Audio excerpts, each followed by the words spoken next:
NDTV India के इस खास सेगमेंट देश प्रदेश में आपका स्वागत है। मैं हूं शारिक खान। बिहार में आई बाढ़ से समस्तीपुर के कल्याणपुर ब्लॉक की हालत शनिवार को और खराब हो गई, जब कल्याणपुर ब्लॉक के सभी गांव के पानी में डूबने की खबर आई।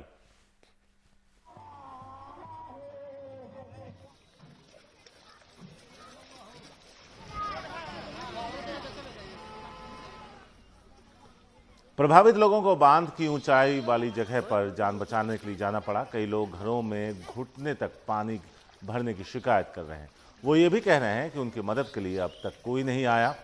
यहाँ ये भी कहा जा रहा है कि वहाँ हर साल ऐसी बाढ़ आती है। शुक्रवार को रिलीज किए गए सरकारी आंकड़े के मुताबिक बिहार में बाढ़ से 9,60,000 लोग प्रभावित हैं। इनमें से 12,023 लोग शेल्टर होम्स में पहुंच चुके हैं। बिहार के गोपालगंज में बाढ़ ने जबरदस्त तबाही का मचाई है। गोपालगंज में 2 जगह बांध टूटने से हालात और खराब हो गए।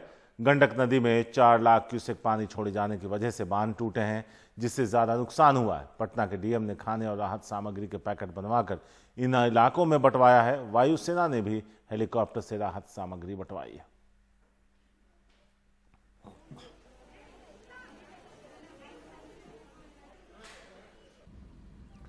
बिहार के मुजफ्फरपुर में बाढ़ के हालात बेहद खराब हैं। किसानों के खेत पानी में डूब चुके हैं, जिससे फसल चौपट हो गई है। किसानों के सामने पहले खुद को बचाने का सवाल खड़ा हो गया है।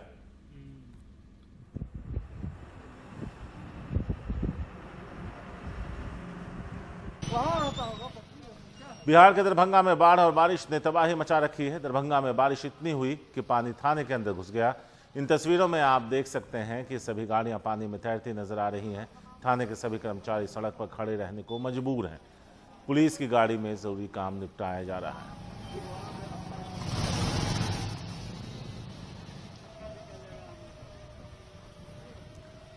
दरभंगा में बारिश और बाढ़ के आलम यह है कि घरों और थानों में पानी घुस चुका है। बारिश का पानी दरभंगा मेडिकल कॉलेज अस्पताल में भी जा घुसा। इससे मरीजों, डॉक्टर और दूसरे कर्मचारियों को अच्छी खासी परेशानी का सामना करना पड़ा। इनसे एक बार फिर बिहार की स्वास्थ्य सेवाओं की पोल खुल गई है।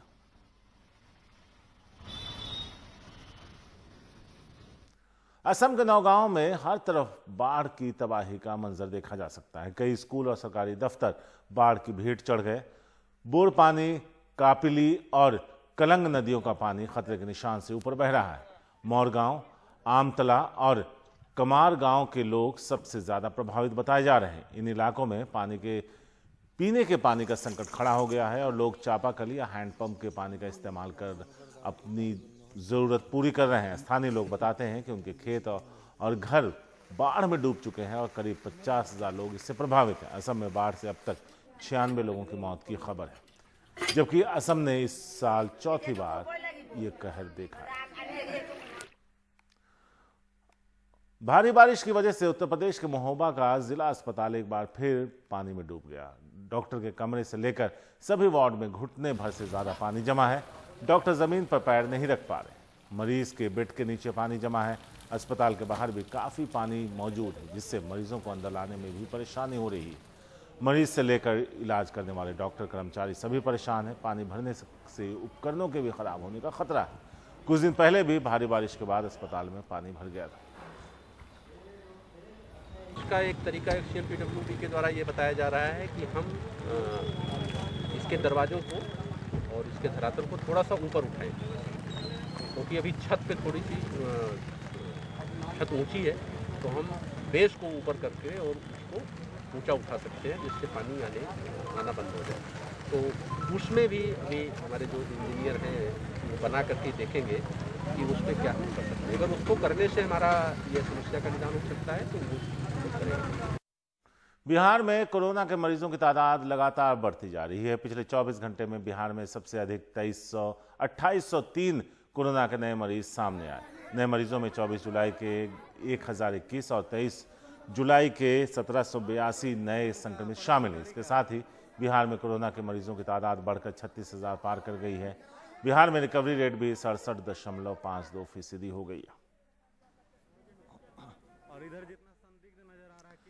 बिहार के मुख्यमंत्री नीतीश कुमार ने कोरोना और बाढ़ की स्थिति पर अपने निवास से वीडियो कॉन्फ्रेंसिंग के जरिए कैबिनेट बैठक की। बिहार में बाढ़ की स्थिति गंभीर होने के बाद ही कोरोना के बढ़ते मामलों को लेकर चर्चा हुई। इस दौरान अधिकारियों को जरूरी निर्देश भी दिए गए।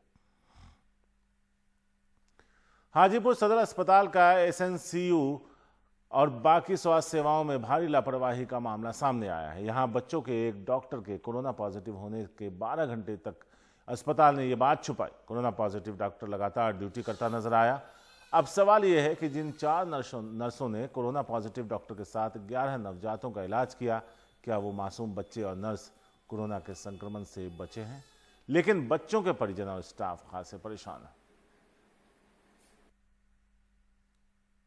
8:30 बजे रात में हमारी नाइट ड्यूटी है। 8:30 बजे ग्रुप में मैसेज आया कि Arvind sir, doctor Arvind sir जो कोरोना पॉजिटिव है। तो हमें इस बात का डर है क्योंकि हम उनके साथ इवनिंग ड्यूटी में डायरेक्ट कॉन्टेक्ट में आए हुए थे। मान लीजिए कि अगर आपको होता है तो यहाँ जो बच्चे भर्ती हैं उनको भी हो सकता है क्योंकि हम लोग काम करते हैं, ग्लव्स से ही पहन के काम करते हैं, लेकिन हम लोग कभी टच कर ही देते हैं बच्चे को। कितने बच्चे हैं अभी? 11 बच्चे हैं। मध्य प्रदेश के मुख्यमंत्री शिवराज सिंह चौहान की कोरोना रिपोर्ट पॉजिटिव आई है। वो भोपाल के चिरायू अस्पताल में भर्ती हैं। शिवराज सिंह के संक्रमित होने पर पूर्व मुख्यमंत्री और कांग्रेस के वरिष्ठ नेता कमलनाथ ने ट्वीट किया और उनके जल्द स्वास्थ्य होने की कामना की। हालांकि ट्वीट में कमलनाथ ने शिकायत भरे लहजे में यह भी कहा कि मुख्यमंत्री अगर इस बीमारी को मजाक में नहीं लेते तो इससे आज बच सकते थे।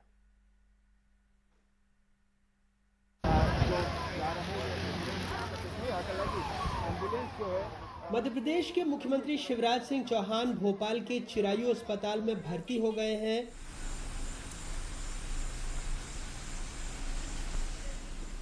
शनिवार सुबह वो कोरोना संक्रमित पाए गए। उन्होंने खुद ट्वीट कर इसकी जानकारी दी। मुख्यमंत्री जी ने स्वयं बताया है कि मुझे कोविड पॉजिटिव मैं निकला हूं और मैं चिरायू अस्पताल में अपना उपचार कराऊंगा। चिरायू अस्पताल उन्होंने इसलिए चुना है कि वहाँ जनता का, आम जन का इलाज हो रहा है। उन्होंने कहा मैं आम जन का मुख्यमंत्री हूँ, मेरे लिए कोई अलग से ट्रीटमेंट की जरूरत नहीं है। जहाँ जनता इलाज करा रही है वहाँ मैं इलाज कराऊंगा। बुधवार को भोपाल में कैबिनेट की बैठक हुई थी, जिसके बाद कैबिनेट मंत्री अरविंद भदौरिया संक्रमित पाए गए थे।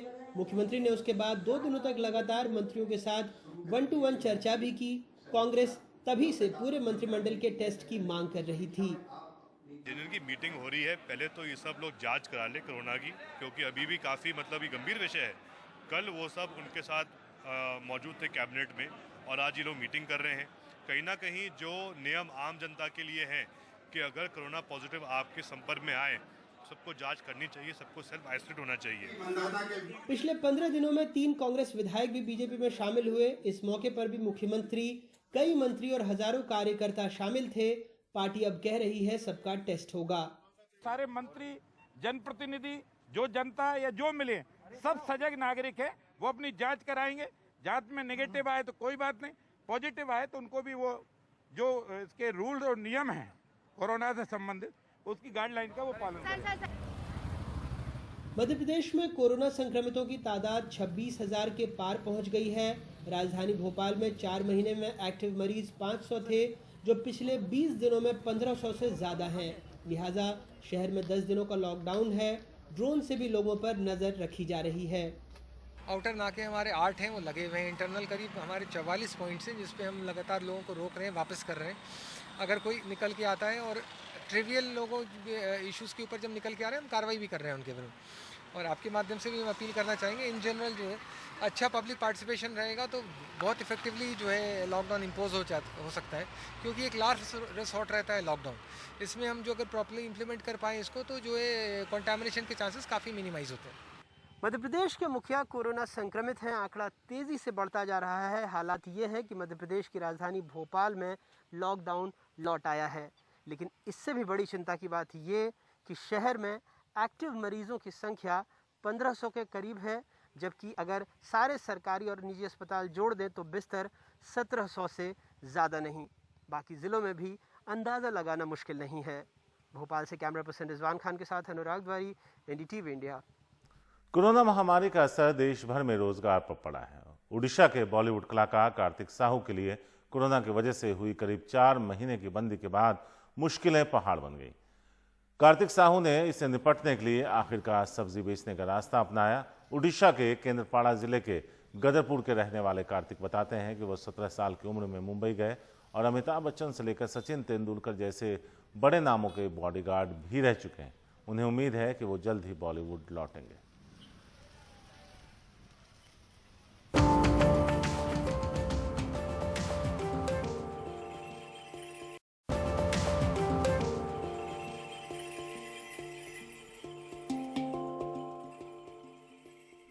यूपी के मुख्यमंत्री योगी आदित्यनाथ कल अयोध्या गए और 5 अगस्त को होने वाले भूमि पूजन की तैयारियों का जायजा लिया। श्री राम मंदिर निर्माण के लिए होने वाले इस भूमि पूजन में प्रधानमंत्री मोदी सहित 200 लोगों के शामिल होने की उम्मीद है।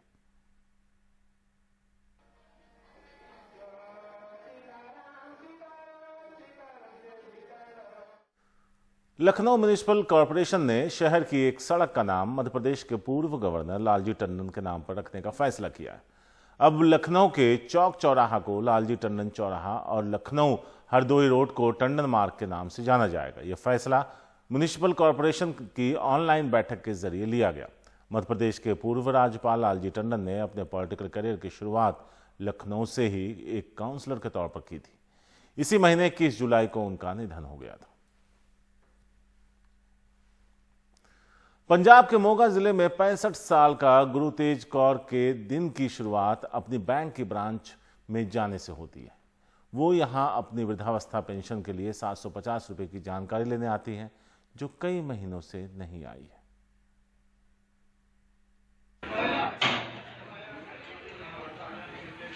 पंजाब के मोगा जिले में 65 साल की गुरतेज कौर के दिन की शुरुआत अपने बैंक की ब्रांच में जाने से होती है।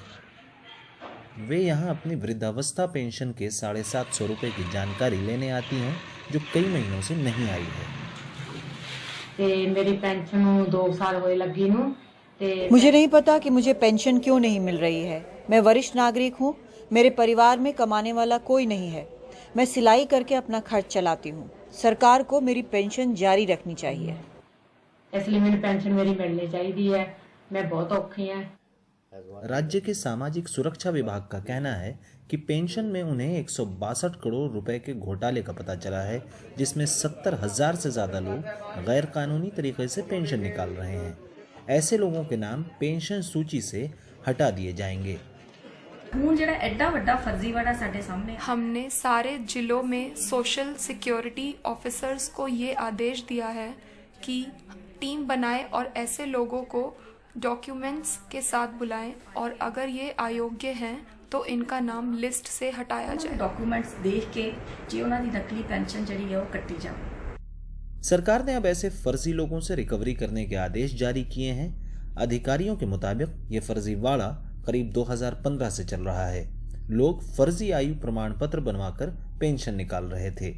पंजाब के जिन जिलों में सबसे ज्यादा फर्जी लाभार्थी मिले हैं वे हैं संगरूर, भटिंडा, अमृतसर, मुक्तसर और मानसा। लेकिन रिकवरी के आदेश से राज्य में हलचल मच गई है। अकाली दल इसे आम आदमी ये बता रहा है तो आम आदमी पार्टी की मांग है कि दोषी अधिकारियों को भी सजा मिलनी चाहिए। सरकार ने चुनावों के दौरान कांग्रेस ने 2,500 रुपए पेंशन बढ़ाने का जो वादा किया था, उसकी वजह कांग्रेस ने अब 70,000 से ज्यादा से उनकी पेंशन छीन ली है। 70,000 लोगों की पेंशन कटती। सोशल सिक्योरिटी डिपार्टमेंट ने एक 70,100 सरकार ने जिस घोटाले को पकड़ा है वो पिछली अकाली सरकार में हुआ था। अब जरूरत इस बात की है कि जिन अधिकारियों ने ये घपले घोटाले होने दिए उनसे रिकवरी होनी चाहिए। रिकवरी का भी उन्होंने नाल दी नाल ये पहचान की है भी इन्नी बनती है। पंजाब में ये अक्सर देखा जाता है कि जब भी वेलफेयर स्कीम्स की बात आती है तो जो लोग विपक्ष की पार्टियों से जुड़े होते हैं उनका नाम सियासत की तर्ज पर उस लिस्ट से हटा दिया जाता है। अब सरकार जब एक तरफ पेंशन स्कीम की वेरिफिकेशन कर रही है तो विपक्ष का ये कहना है कि लोगों का नाम, जेन्युइन बेनिफिशियरीज का नाम सिर्फ इसलिए ना हटाया जाए क्योंकि वो किसी एक पार्टी से ताल्लुक रखते हैं। मोगा से तन्मय के साथ चंडीगढ़ से मोहम्मद गजाली, एनडीटीवी इंडिया। छत्तीसगढ़ के बिलासपुर में दम घुटने से 40 से ज्यादा गायों के मरने की खबर आई, जिससे इलाके में हड़कंप मच गया। गायों के मरने का अंदेशा गांव वालों को तब हुआ जब कमरे से आ रही तेज बदबू के चलते वहां लोगों का खड़ा होना भी मुश्किल हो गया। बताया जा रहा है कि मेदपुर गांव में पुरानी पंचायत के कमरे में एक साथ 60 गायों को रख दिया गया। जांच में पता चला है कि 43 गायों की मौत दम घुटने की वजह से हुई। आईपीसी की धारा 429 और prevention of animal to cruelty act के तहत मामला दर्ज कर जांच शुरू कर दी गई है। आज के दौर में विकास के नाम पर हजारों पेड़ों को एक साथ काट देना आम है। ऐसे में क्या आप सोच सकते हैं कि किसी एक पेड़ को बचाने के लिए लोग आंदोलन पर बैठ जाएं और अपनी कोशिशों से सरकार और सिस्टम को फैसला बदलने पर मजबूर कर दें। हालांकि ये मामूली पेड़ नहीं है, 400 साल पुराना बरगद का पेड़।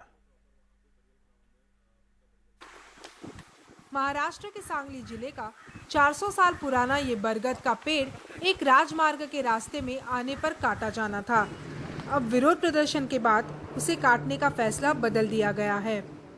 NHAI का इरादा था कि रत्नागिरी सोलापुर हाईवे प्रोजेक्ट के लिए 400 वर्ग मीटर फैले इस पेड़ को काट दिया जाएगा, लेकिन पर्यावरणविदों और गांव वालों ने विरोध प्रदर्शन शुरू कर दिया। फिर पर्यावरण मंत्री आदित्य ठाकरे ने इस मामले में केंद्रीय मंत्री नितिन गडकरी को लिखा और योजना में संशोधन करते हुए अब NHAI हाईवे का रास्ता बदलेगी। आदित्य ठाकरे ने ट्वीट करके ये बात बताई। पर्यावरणविदों और गांव वालों ने पेड़ को बचाने के लिए चिपको आंदोलन के तरीकों का सहारा लिया। 400 साल पुराना बरगद का पेड़ है। यह पेड़ नेशनल हाईवे रत्नागिरी नागपुर 166 इसके लिए काटने जाने वाला था। तो हमने वहाँ पे एक आंदोलन किया, चिपको आंदोलन। इस आंदोलन की दखल लेते हुए मिनिस्टर आदित्य जी ठाकरे, इन्होंने मिनिस्टर नितिन जी गडकरी, इनसे बात की और ये जो पेड़ है ये आज बचने वाला है। यहाँ पे सर्विस रोड के लिए कुछ हमने पर्याय उपलब्ध करके दिए, तो इन पर्यायों का विचार करते हुए शासन ने अभी ये पेड़ बचाने का निर्णय लिया है। इस पेड़ में चिड़िया और गिलहरी जैसे जानवर बसते हैं। गांव वालों और मंत्री की कोशिशों से न सिर्फ एक पेड़ बचा, बल्कि एक संदेश भी गया कि लोग अगर जागरूक और संगठित हो तो बदलाव आ सकता है। सांगली से रॉबिन्सन डेविड के साथ पूर्वा चिटनिस, NDTV इंडिया।